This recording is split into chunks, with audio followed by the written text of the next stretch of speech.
Hello everyone, welcome back to my channel True Wellness Hub. If you over 60 and you've been told that walking is the best thing you can do for your health, this might surprise you. Walking is good, but it may no longer be enough. In fact, many surgeons and aging specialists now warn that relying on walking alone could quietly speed up muscle loss, weaken balance, and increase your risk of injury as you get older. Here's the truth most people don't hear. Walking was never designed to protect the aging body on its own. After 60, your body changes in ways that walking simply can't keep up with anymore. Let me explain. For decades, walking has been promoted as the safest, simplest exercise, especially for older adults. No equipment. Low impact, easy to start. And yes, it helps circulation, supports heart health, and keeps you moving. But surgeons who work with older patients every day see the other side of the story. They see people who walk faithfully every morning, yet still lose strength, still struggle to get up from chairs, still feel unsteady on stairs, and still end up with preventable injuries. The issue isn't that walking is bad. The issue is that, after 60, your body needs more than forward motion. Around this age, something called age-related muscle loss accelerates. You can lose up to 1% of your muscle mass every year, sometimes more, if you're not actively using and challenging those muscles. Walking doesn't challenge them enough. It uses the same limited movement pattern over and over, mostly in the lower legs, and even there, only lightly. Surgeons often describe it like this. Walking maintains what you already have, but it doesn't rebuild what you're losing. And what you're losing matters more than most people realize. Muscle is not just for strength. It protects your joints, stabilizes your spine, supports your balance, and even helps regulate blood sugar. When muscle weakens, the stress shifts to your knees, hips, and lower back. That's why so many regular walkers still end up with joint pain. They're moving, but without the muscular support their bodies now require.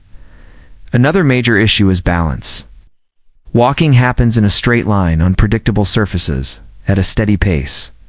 Real life doesn't work that way. Getting out of a car, turning quickly, stepping sideways, catching yourself if you trip. These movements depend on muscles that walking barely touches, especially the hips, core, and stabilizing muscles around the ankles. Surgeons who treat fall injuries often say the same thing. They were active, or they walked every day. But activity doesn't always equal preparation. Then there's bone health. Bones stay strong when they experience varied gentle stress from different angles. Walking provides repetitive, low-level impact, helpful, but limited. Without other forms of resistance or weight-bearing movement, bone density can still decline, increasing fracture risk even in people who appear fit. Because it's safe, it's accessible, and for many years it was better than nothing. But better than nothing is not the same as better than enough.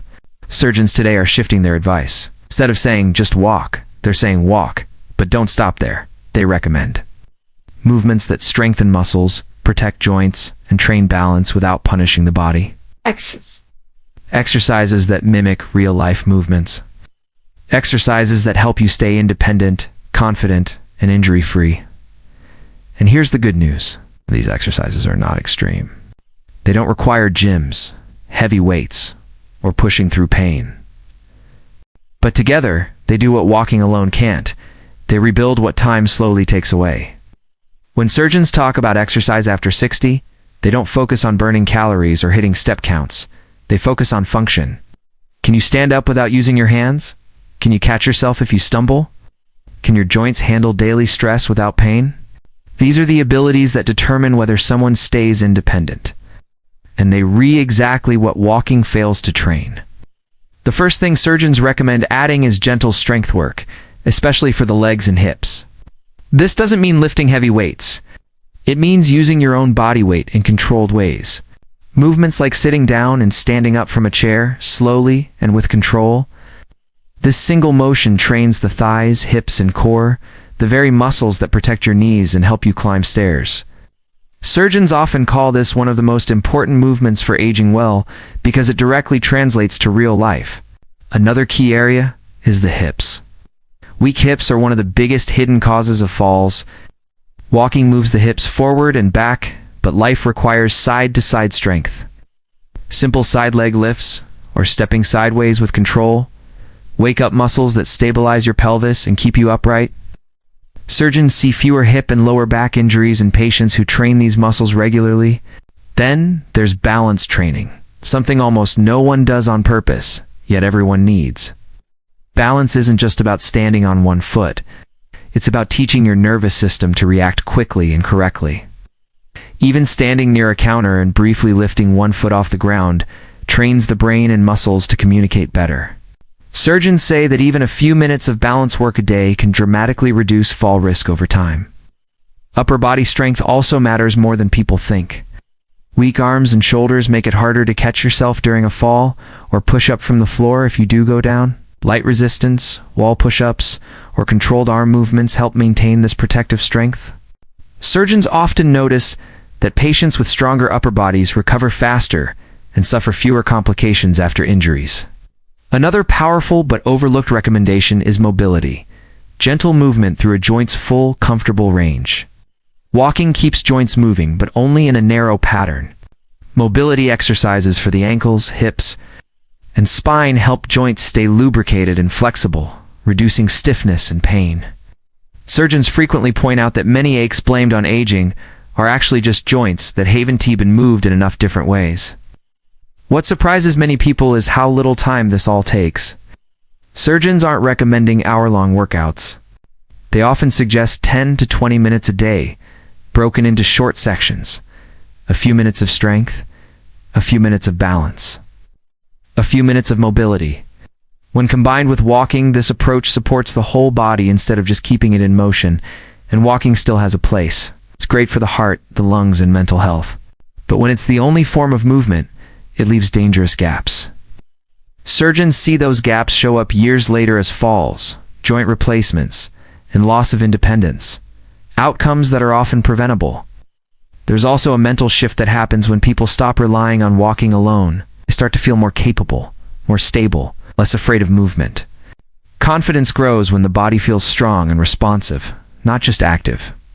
The biggest mistake people make when changing their exercise routine after 60 is trying to do too much too fast. Surgeons almost always advise the opposite.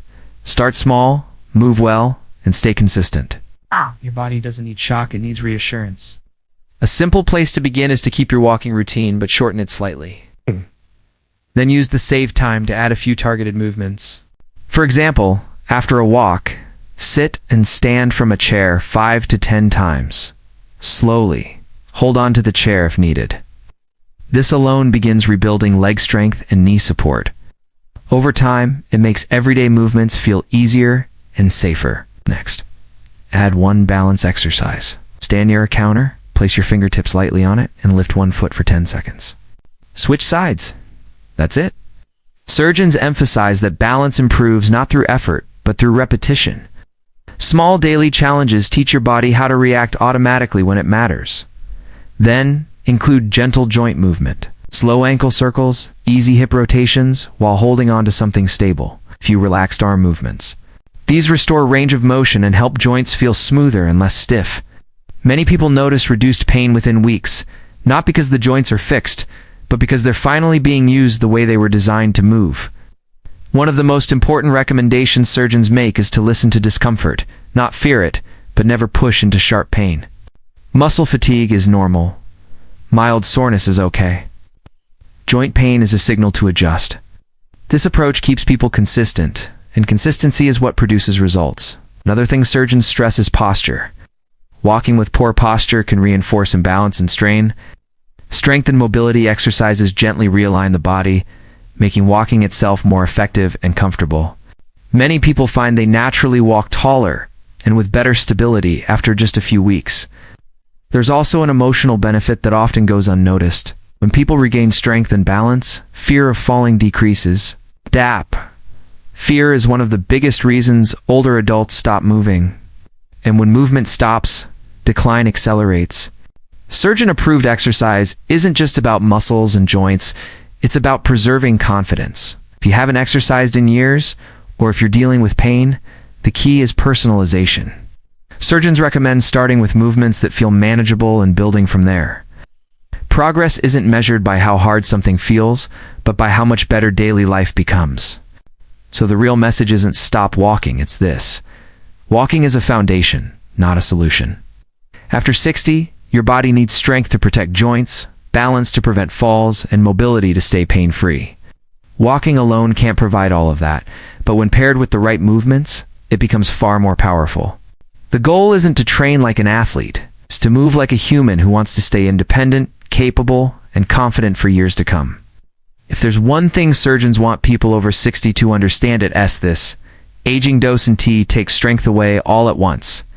It takes it quietly, unless you give your body a reason to keep it. Walking keeps you moving, but movement alone isn't enough anymore.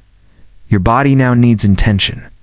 The good news is that you don't need complicated routines, expensive equipment, or hours of exercise to protect your health. Just a few simple movements that challenge your muscles, your balance, and your joints in gentle, purposeful ways can dramatically change how you feel and how you move. When you build strength, your joints feel safer.